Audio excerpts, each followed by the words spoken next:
Nestor, humupa na ba ang baha dyan sa Bulacan? Magandang tanghali, Ella. Sa ngayon nga ay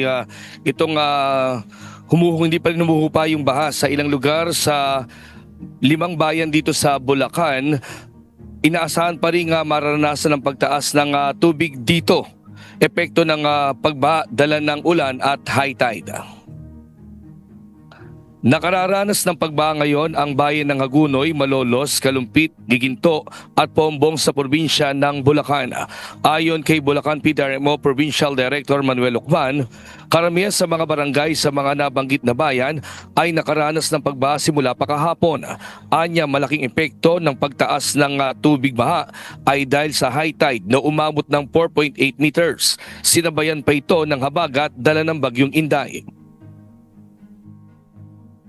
Ng 4.7 itong high tide natin kaninang pasado alas 8 at nung mga sumunod na araw dito ay mahigit ding 4 na pulgada ang taas. So ito po ang higit nating minomonitor nakasabay nitong habagat.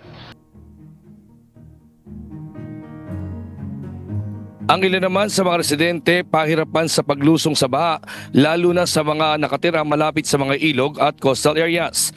Ang 65 years old na senior citizen na si Aling Edwina Sunaho,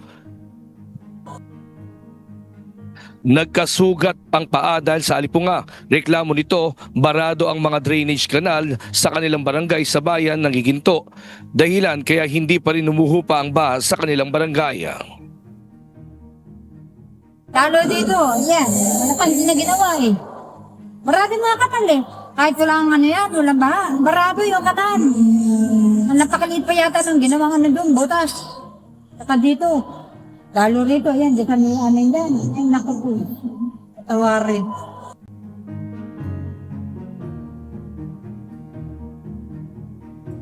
Samantala sa monitoring ng Bulacan PDRMO, malapit nang umapaw ang tubig sa Makaiban Bridge sa bayan ng Santa Maria.